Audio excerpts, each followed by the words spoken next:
पहले का जो है वो दूसरा आंसर, यानी कि जो शिव की आराधना करते थे उन्हें नैनार कहा जाता था।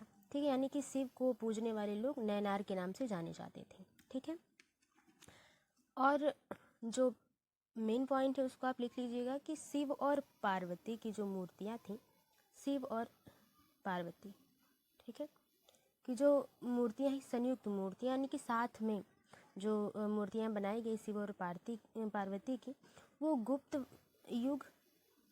युग और परवर्ती युग से ही चली आ रही हैं। यानी कि सबसे पहले जो शुरुआत हुई थी शिव और पार्वती के संयुक्त मूर्तियां बनाने की, वो गुप्त युग और परवर्ती युग से शुरुआत की गई, यानी कि बनाई गई थी। ठीक है, और देखिए शैव संप्रदाय से ही एक सबसे, जैसे शैव धर्मानुयायी को तो नैनार कहा ही गया, तो इसके अलग अलग संप्रदाय थे। जैसे कि आप जानते हैं कोई एक धर्म होता है, उसमें बहुत से देवी देवताओं को पूजा जाता है और कई तरीके से पूजा जाता है, तो उनके अलग अलग नाम होते हैं, अलग अलग रीति रिवाजों से उनकी पूजा आराधना की जाती है। तो उसी तरह से शैव जो संप्रदाय था, उसी में एक संप्रदाय था पाशुपत संप्रदाय, जिसकी स्थापना लकुलिस ने की थी। यानी कि पाशुपत संप्रदाय की स्थापना जो है वो लकुलिस ने की थी, लकुलिस। और लकुलिस को ही शिव का अवतार माना जाता था, शिव का अवतार। और जो शिव को, यानी कि लकुलिस को शिव का अवतार मानते थे, वो पाशुपत संप्रदाय को मानते थे। कौन से? पाशुपत संप्रदाय को। ठीक है, ये बात रही। दूसरा संप्रदाय सबसे प्रमुख जो था शैव धर्मानुयायी का या शैव संप्रदाय का, वो था कपालिक। ठीक है, और कपालिक यानी कि जो कपालिक संप्रदाय था, ये शैव धर्म का दूसरा सबसे माना जाने वाला, यानी कि बहुत लोग इसके, जैसे जिस प्रकार से पाशुपत संप्रदाय को बहुत ज़्यादा ख्याति मिली, लोग इसमें रुचि रखते थे, उसी तरह से कपालिक में। ठीक है, और इसका सबसे बेहतर या सबसे बड़ा उपासक जो था वो भैरव था। ठीक है, तो भैरव को जो लोग मानते थे वो कपालिक संप्रदाय को पूजते थे, और जो लोग लकुलिस को मानते थे वो पाशुपत संप्रदाय को मानते थे। इसी तरह से, तो ये बात रही शैव धर्म की। और वैष्णव जो विष्णु के उपासक थे, जो विष्णु को पूजते थे, उन्हें आलवार कहा गया। क्या कहा गया? आलवार कहा गया। और शिव को पूजने वाले को नैनार कहा गया। ठीक है, तो ये चीज़ें रही, आई होप आप समझे होंगे। अगला देखते हैं, भागवत संप्रदाय में भक्ति के रूपों की संख्या है 7, 8, 9 और 10। तो अभी अभी जो हम लोगों ने शैव धर्म और पाशुपत संप्रदाय देखा और वैष्णव धर्म, ये सारे धर्म जो हम लोगों ने देखे या संप्रदाय जो हम देखे, वो भागवत संप्रदाय में ही आते हैं। ठीक है, तो इनकी जो संख्या थी, इसी तरह से जो संप्रदाय थे, इसमें जो संख्या थी वो 9 थी। कितनी थी? 9 थी। तीसरा ऑप्शन बिल्कुल सही था। जैसे कि पाशुपत संप्रदाय हम लोगों ने देखा, कपालिक संप्रदाय देखा, और इसी तरह से हम लोगों ने आलवार को देखा और नायनार को देखा। इसी प्रकार से भागवत संप्रदाय में 9 प्रकार के संप्रदाय थे। ठीक है, आगे देखते हैं, बेसनगर अभिलेख का हेलियोडोरस कहाँ का निवासी था? यानी कि बेसनगर अभिलेख में जो हेलियोडोरस है वो कहाँ का निवासी है, ये पूछा गया है। पुष्कलावती, तक्षशिला, शासक और मथुरा। देखिए, बेसनगर जो है वो विदिशा को कहा जाता है। ठीक है, किसको? विदिशा। और वर्तमान समय में विदिशा को क्या कहा जाता है, ये कमेंट बॉक्स में आप बताएं। तो बेसनगर की गरुड़ अभिलेख, कौन से अभिलेख? गरुड़ स्तंभ अभिलेख से ये पता चलता है, या ये इसमें जो है गरुड़ अभिलेख में या गरुड़ स्तंभ अभिलेख में ये बताया गया है, ये चर्चा की गई है इस बात की कि तक्षशिला के यवन का जो शासक था, यानी तक्षशिला के जो यवन का, किसका? यवन का जो शासक था, शासक का नाम क्या था? वो था एंटियाल डिक्स। ठीक है, एंटियाल्डिक्स, फिर से मैं लिख देती हूँ,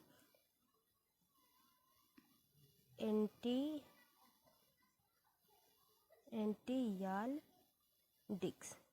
ठीक है, ये जो था तक्षशिला के यवन का शासक था, और इसी का राजदूत कौन था? हेलियोडोरस। ठीक है, एंटियाल्किड्स का जो राजदूत था वो हेलियोडोरस था, और हेलियोडोरस की ही जो है चर्चा की गई है किसमें? बेशनगर अभिलेख यानी कि गरुड़ स्तंभ अभिलेख में। ठीक है, और इसमें बताया गया है कि जो यवन का शासक था या तक्षशिला का जो शासक था उसका राजदूत यानी कि हेलियोडोरस ने भागवत धर्म को अपनाया था। किस धर्म को अपनाया था? भागवत धर्म। अभी जिन धर्मों की बात हम लोग अभी कर रहे थे, अपनाया था, और वहाँ पे जो है गरुड़ जो स्तंभ अभिलेख है उसकी स्थापना की और उसकी पूजा भी की थी। उस स्तंभ की क्या करी थी? पूजा भी की थी। और इस अभिलेख में ये भी बताया जाता है कि जो गरुड़ अभिलेख है, जो बेशनगर अभिलेख या गरुड़ अभिलेख की बात हम लोग कर रहे हैं, इसमें वासुदेव को, किसको? वासुदेव को देव देवस कहा गया है, यानी कि देवताओं का देवता कहा गया है। किसको? वासुदेव को। और वासुदेव का जो है भागवत धर्म के प्रचार प्रसार में बड़ा हाथ रहा है। ठीक है, तो ये बात रही। तीसरे क्वेश्चन का जो सही आंसर हो जाएगा वो आप समझ ही गए होंगे, तक्षशिला हो जाएगा। ठीक है ना। अगला देखते हैं, अगला क्वेश्चन, विष्णु के किस अवतार को सागर से पृथ्वी का उद्धार करते हुए अंकित किया जाता है? कच्छप, मत्स्य, वाराह और नृसिंह। तो देखिए, विष्णु ने वाराह जो है अवतार लिया था दैत्यों से पृथ्वी को छुड़ाने के लिए। कहा जाता है कि पृथ्वी पर जो है दैत्यों का शासन था, और उस छुड़ाने की वजह से, पृथ्वी को छुड़ाने के लिए विष्णु ने वाराह जो है अवतार लिया था। और दैत्य का जो नाम था वो राज हिरणाज था, राज हिरणाज। ठीक है था, और इसका वध करके वाराह रूप लिया था जो है विष्णु ने, और पृथ्वी को छुड़ाया था। ये बेसिक सी बात रही थोड़ी सी। पुरी में रथ यात्रा किसके सम्मान में निकाली जाती है? भगवान राम के, भगवान विष्णु के, भगवान जगन्नाथ के, भगवान शिव के। तो देखिए, पांचवे का जो सही आंसर हो जाएगा वो भगवान जगन्नाथ के सम्मान में पुरी में रथ यात्रा निकाली जाती है। ठीक है, ये बात रही पांचवे की क्वेश्चन की, यानी कि पांचवे का जो सही आंसर है वो तीसरा है। छठा है कि राजा नंद का उल्लेख करने का अभिलेखीय प्रमाण है, यानी कि कौन सा ऐसा अभिलेख है जिसमें राजा नंद की का उल्लेख मिलता है या उनकी चर्चा की जाती है? देखते हैं ऑप्शन। खारबेल का हाथी गुफा अभिलेख। तो खारबेल बहुत ही प्रतापी राजा था, किस वंश का आप बताएं? तो खारबेल का हाथी गुफा अभिलेख, रुम्मनदेही स्तंभ अभिलेख, रुद्रदामन का जूनागढ़ अभिलेख, धनदेव का अयोध्या अभिलेख। तो छठे का जो सही आंसर उसकी बात कर ली जाए तो पहला ही आंसर सही हो जाएगा। अब बात करते हैं कि क्या है। कलिंग का जो चेदी वंश था, ठीक है, कलिंग का जो चेदी वंश था। देखिए, कलिंग, आप बताइएगा कि कलिंग पर सबसे पहले आक्रमण किसने किया और कब किया था, और किस आक्रमणकर्ता ने जीता था कलिंग को? ठीक है, ये आपके लिए प्रश्न रहा। बात करते हैं हम क्वेश्चन के हिसाब से जो बात हो रही थी। तो कलिंग का जो चेदी वंश है, कौन सा वंश? चेदी वंश। इसका सबसे प्रतापी राजा था खारबेल। कौन था? प्रतापी राजा खारबेल था। इसी ने ही हाथी गुफा अभिलेख बनवाया था। ठीक है, और हाथी गुफा अभिलेख में यह चर्चा थी कि महापदम नंद ने जो कि नंद वंश का संस्थापक है, महापदम नंद जो है नंद वंश का संस्थापक है और प्रतापी राजा था। ठीक है, और महापदम नंद को ही सर्वछत्रांतक कहा जाता है, क्योंकि ये प्रतापी राजा के साथ साथ इसकी सेना बहुत मजबूत थी और इसने क्षत्रियों से बड़ी ही प्रॉब्लम थी इसे। तो महापदम नंद ने नहर का निर्माण करवाया था। ठीक है, ये किससे पता चलता है? ये पता चलता है खारबेल का हाथी गुफा अभिलेख से। ठीक है, और नहरों की जानकारी सबसे पहले हाथी गुफा अभिलेख से ही मिलती है, ठीक है। और इससे ये भी पता चलता है कि जैन भिक्षुओं को ग्राम दान में दिया गया था, ये भी उल्लेख मिलता है, जैन भिक्षुओं को ग्राम दान में दिया गया था, ये ये भी अभिलेख मिलता है किससे, हाथी गुफा अभिलेख से। ये बात रही। और खारबेल के हाथी गुफा अभिलेख से एक बहुत महत्वपूर्ण प्रश्न बनता है, वो ये कि इसमें दक्षिण के 3 राज्यों की चर्चा है, मात्र 3 राज्यों की चर्चा है, चोल, चेर, पांडे। और किस राज्य की चर्चा नहीं है ये आप कमेंट बॉक्स में बताएं। और इसमें ये भी बताया गया था कि इस अभिलेख में ये भी बताया गया था कि इन तीनों पर खारबेल ने आक्रमण किया था और इन्हें पराजित किया था, यानी कि खारबेल क्या हुआ था, जीता था। इससे ये पता चलता है कि इसके पास बहुत ही सेना की मजबूती थी। ये बात रही। छठे का फिलहाल पहला आंसर सही हो जाएगा। आगे देखते हैं, मगध का कौन सा सम्राट अपरो परशुराम के नाम से जाना जाता है? बिंदुसार, अजातशत्रु, कालाशोक, महापद्म नंद। तो देखिए, 7वें का जो सही आंसर है वो चौथा है। महापद्म नंद को ही सर्वछत्रांतक या अपरो परशुराम कहा जाता है। क्यों?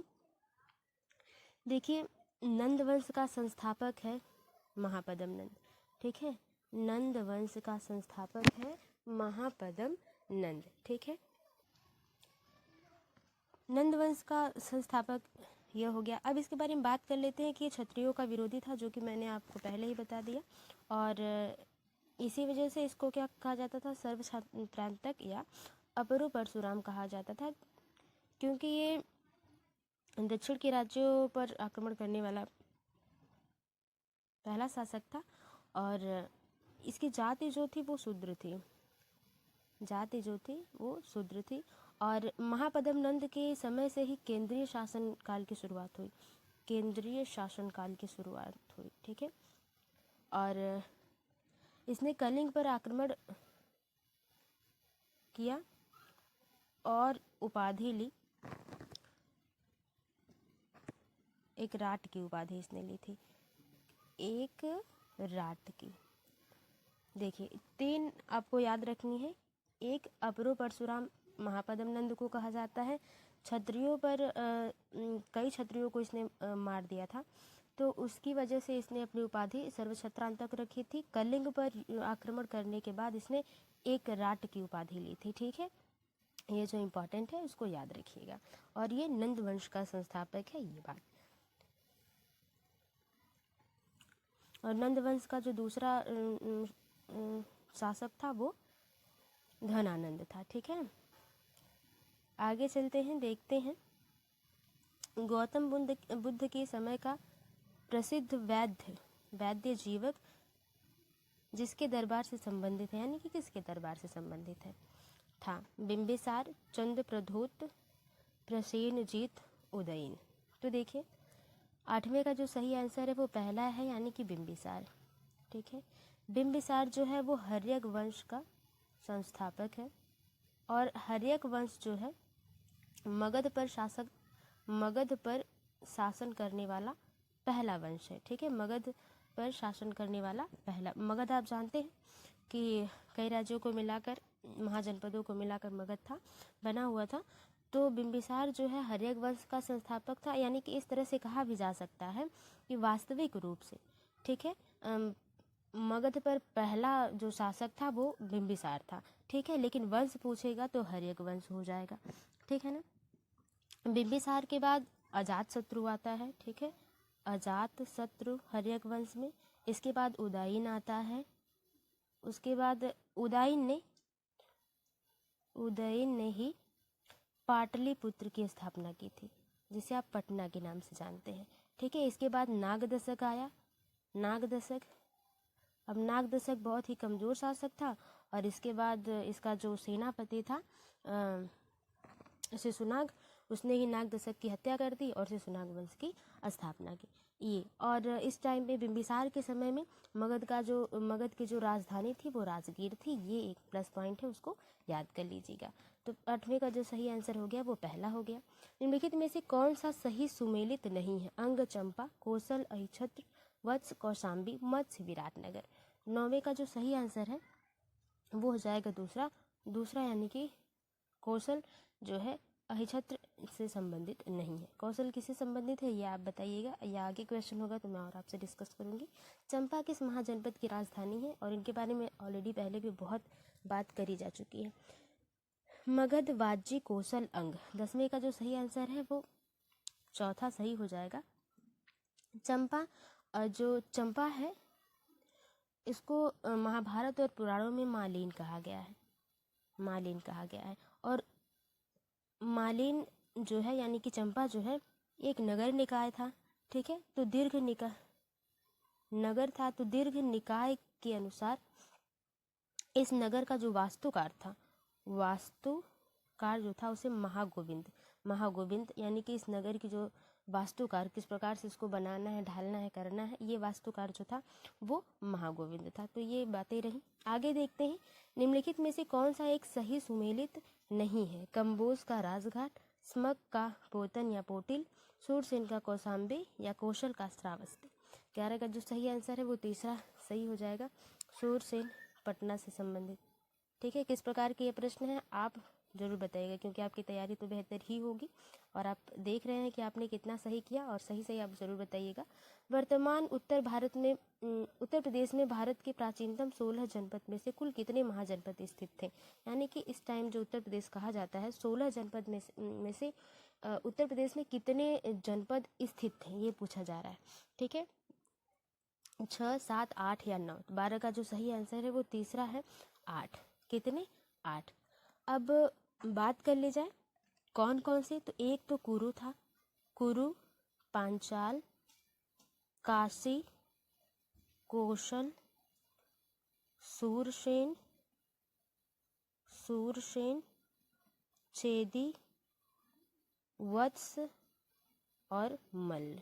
ठीक है, ये 8 महाजनपद उत्तर प्रदेश में थे। तो आप समझ रहे होंगे कि अभी अभी जो प्रश्न हम लोगों ने हल किए वो महाजनपद से संबंधित थे, इसीलिए मैंने पूछा कि आपने कंफर्म तो किया ही होगा।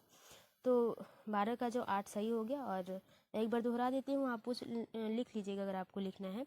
तो उत्तर प्रदेश में जो उस टाइम में जनपद थे वो 8 थे, कुरु, पांचाल, काशी, कौशल, सूरसेन, चेदी, वत्स, मल्ल। ठीक है, अगला देखते हैं, पश्चिमोत्तर भारत में सिकंदर की सफलता निम्न कारणों से थी। उस समय भारत में कोई केंद्रीय सत्ता नहीं थी, तो ये बात सही है। उसकी फौजें बेहतर थी, बिल्कुल। उसे देशद्रोही शासकों से सहायता मिली थी, वह एक अच्छा प्रशासक था। तो देखिए 13 के सही आंसर की अगर बात कर ली जाए तो ये तो पश्चिमोत्तर भारत में सिकंदर की सफलता, यानी कि सिकंदर सफल क्यों हुआ, तो उसकी फौजें बेहतर थी, बात सही है। देशद्रोहियों ने उसकी सहायता करी, हाँ ये बात सही है। वह एक अच्छा शासक प्रशासक था, ये बात भी कहा जा सकता है। लेकिन क्योंकि उस टाइम में उसने सिकंदर ने कहा था कि वो पूरे विश्व को उसने जीता है, तो पहला तो सही हो जाएगा, ये बिल्कुल सही है। फौजी बेहतर थे, ये यानी कि 13वां का जो है वो दूसरा आप कह सकते हैं, वैसे बिल्कुल पहला, दूसरा, तीसरा सही हो जाएगा। आगे देखते हैं सिकंदर के बारे में अगर थोड़ी सी बातें कर ली जाए तो सिकंदर जो था भारत पे जब नंद वंश खत्म होता है उसका उसी समय खत्म होता है, नहीं जब उस एक तरफ नंद वंश चल ही रहा है उस टाइम पे, और उसी टाइम बीच में ही नंद वंश के शासकों के बीच में ही एक यूनानी आक्रमण होता है भारत पर, जिसे यूनान को ही मकदूनिया कहा जाता है, मकदूनिया। ठीक है, यूनान को ही क्या कहा जाता है, मकदूनिया। तो इसका पहला आक्रमण सिकंदर के द्वारा ही किया जाता है। ठीक है, और पहला आक्रमण तो ईरान करता है, ईरान पर करता है कौन, सिकंदर। ठीक है, और दूसरा गांधार यानी कि पाकिस्तान पे। ठीक है, और पाकिस्तान के आम्भिक जो राजा था वो अपने आप को सरेंडर कर देता है सिकंदर की सेना को देखकर, डर कर। ठीक है, और सिकंदर का जो गुरु है वो अरस्तु है, आप जानते होंगे, और बहुत इंपॉर्टेंट है, पूछ देता है अधिकतर। और इसके बाद जब ये पाकिस्तान से होके या गांधार से होके आता है, तब ये सोचता है कि क्या किया जाए, भारत पर क्या किया जाए, आक्रमण किया जाए, और किसी कारणवश इसकी सेना बहुत थकी हुई होती है। और आप ये बताइए कौन सी नदी होती है जिसको ये पार नहीं करता है। ठीक है, फिलहाल हम लोग चलते हैं आगे। 13 का दूसरा ऑप्शन सही हो जाता है। बातें कर अगर चर्चा की जाए तो बहुत बड़ी क्लासेस होंगी, क्योंकि जो क्वेश्चंस हैं वो बहुत ही अच्छे क्वेश्चन है। उस वीर भारतीय राजा का नाम बताइए जिसे सिकंदर ने झेलम के तट पर, देखिए झेलम के तट पर, झेलम नदी है उसने पार नहीं की थी। आपके क्वेश्चन का सीधा आंसर मिल गया। तट पर पराजित किया था। आम्बिक तो वो था गंधार का जिसने खुद ही सिकंदर के सामने सरेंडर कर दिया था। तो पुरु यानी कि पोरस का जो राजा था उसने जो है वीरता से वो सिकंदर से लड़ा था, और उसने कहा मैं अपनी जो है आपके सामने सरेंडर नहीं करूँगा, अगर आप चाहें तो मेरा सर कलम कर सकते हैं, ऐसा पुरुष ने कहा। तो सिकंदर ने उसकी बहादुरी से बहुत खुश होता है और अपनी पत्नी से, उसकी सिकंदर की पत्नी पोरस को क्या करती है, भाई मानती है या राखी बंधवाती है, इस तरह से। ठीक है, ये बात हो जाती है। यानी कि पोरस के वीर भारतीय राजा का नाम बताइए जिसे सिकंदर ने झेलम के तट पर पराजित किया था। तो हाँ, पोरस ही है, बिल्कुल यही बात तो हो रही थी। जी, आगे चलते हैं, अगला देखते हैं। गुजरात चंद्रगुप्त मौर्य के साम्राज्य में सम्मिलित था, यह प्रमाणित होता है। कैसे? ग्रीक विवरणों से, रुद्रदामन के जूनागढ़ शिलाभिलेख से, जैन परंपरा से, अशोक के स्तंभ लेख द्वितीय से। तो देखिए 15 का जो सही आंसर है वो दूसरा सही है। रुद्रदामन के जूनागढ़ शिलाभिलेख से क्या पता चलता है कि चंद्रगुप्त मौर्य के साम्राज्य में गुजरात जो था वो शामिल था। ठीक है, जूनागढ़ अभिलेख जो है वो चंद्रगुप्त मौर्य के प्रांतीय राज्यपाल जो था, चंद्रगुप्त मौर्य का प्रांतीय राज्यपाल नाम की बात कर ली जाए तो पुष्यगुप्त द्वारा इसमें जो है, इस जूनागढ़ अभिलेख से ये पता चलता है कि पुष्यगुप्त द्वारा बांध निर्माण का कार्य शुरू किया गया था। ये बातें थी। आगे चलते हैं। उत्तराखंड में सम्राट अशोक के शिलालेखों की एक प्रति कहाँ मिली थी? नैनीताल, पौड़ी, टिहरी, कालसी। तो 16 का जो सही आंसर हो जाएगा वो चौथा हो जाएगा, कालसी में मिली थी अशोक के शिलालेखों की एक प्रति।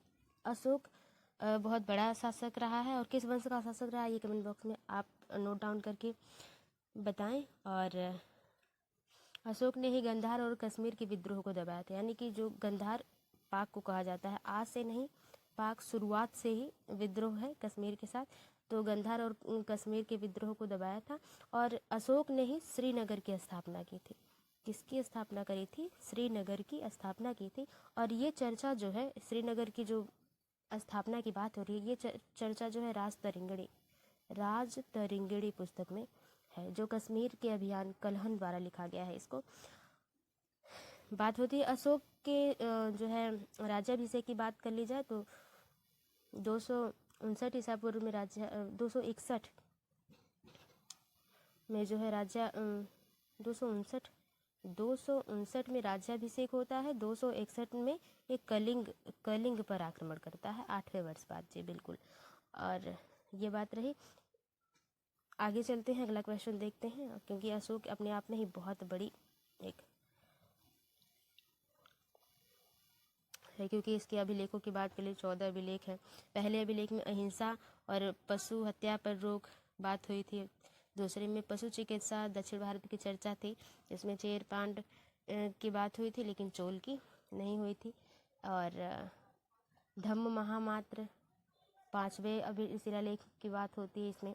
ये सारी बातें हैं, फिलहाल इन सब पर कभी बाद में चर्चा की जाएगी। आगे देखते हैं। टालेमी फिलाडेल्फस तुर्मे जिसके साथ अशोक के राजनयिक संबंध थे, कहाँ का शासक था? यानी कि टालेमी फिलाडेल्फस कहाँ का शासक था? साइरोन का, मिस्र का, मकदूनिया का, सीरिया का। तो 17 का जो सही आंसर हो जाएगा वो आप सही गेस किए होंगे, मिस्र का। ठीक है, मिस्र का शासक था टालेमी फिलाडेल्फस। आगे बात करते हैं, निम्नलिखित में से किस स्रोत से उल्लेखित है कि प्राचीन भारत में दास्तां नहीं थी? अर्थशास्त्र, मुद्रा राक्षस, मेगास्थनीज के इंडिका, वायु पुराण। तो 18 का जो सही आंसर है वो तीसरा हो जाएगा, मेगास्थनीज के द्वारा लिखी गई पुस्तक इंडिका। इंडिका का मूल लेखक था नियार्कस मेगास्थनीज। तो अभी भी बात हुई मेगास्थनीज, ठीक है। बात कर लीजिए मेगास्थनीज कौन था। तो मेगास्थनीज ये जो है सेनापति था। देखिए अभी अभी आप लोगों ने हम लोग बात किए थे सिकंदर के बारे में, ठीक है। तो सिकंदर का जो सेनापति था वो सेलुकस निकेटर था।